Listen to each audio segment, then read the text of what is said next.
Aiva. Ar susirinkusių kandidatų skaičius pateisino lūkesčius?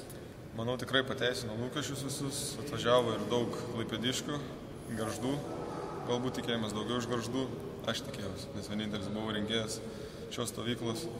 Kretingiškių labai irgi nustebau, kad daug susirinko. Aišku, norėjusi iš jaunimo daugiau norų.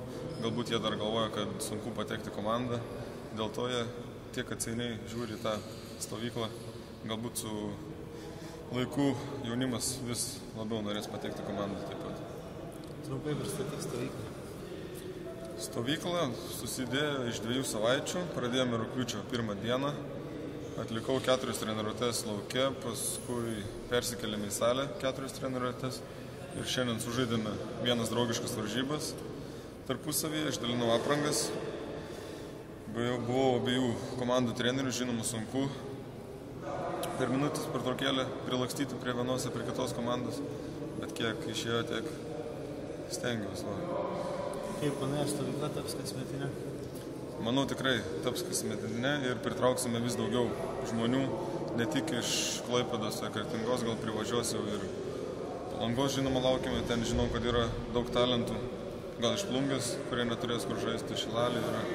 Daug yra aplinkų miestų, kur gali atvykti, prisijungti. Žinoma, kiekvieną priimsiu, stovykla bus kiekvienam prieinama, kad tik visi sportuotų. Kas buvo sunkiausia organizuojant šią stovyklą? Sunkiausia galbūt buvo, kad buvo labai daug žmonių, 33 žmonės, vienoje treniruotėje buvo ir turėjau labai griežtai su jais tvarkytis, vieną švilpuką klausyti būtinai, krepšinio žargonų šnekant. Bet susitvarkiau, salė irgi, visi matosi, kad nori patekti komandą. Turėjau neatsikratyti, o atsisveikinti su 4 kandidatais jau, nes salėje mes niekaip netilpom, bet ypač dėkoju jiems, visiems dėkosiu. Po antrų varžybų taip pat atrinksiu jau 18, kurie pateks į komandą ir visiems, žinoma, padėkosiu, kad atvyko, noriai dirbo. Niekas nieko prieš nesakė, kad dirba, niekas nesiskundė niekados. Dėl to labai patenkintas. Kokie įspūdžiai po pirmųjų tarpusavio varžybų? Įspūdžiai tikrai labai geri. Matosi, kad ant suoliuko surinktos komandos nori laimėti. Nesvarbu, kad čia tik tai draugiškos varžybos, visi užsivedė. Aikštelėje kiti nori parodyti, ką sugeba. Žinoma, ne visiems matys, kad pavyko visą tai.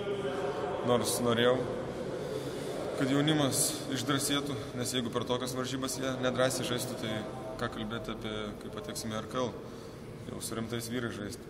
Žinoma, rytoj laukia jau kitokios varžybos, vis tiek bus kiti drąsesni. Šiandien pažiūrėsim filmuotą medžiagą, įvertinsim viską, kaip kas atrodė. Bus kitoks vaizdas, žinoma, žiūrint video. Ar gali kurios nors kandidatus išskirti po šių varžybų?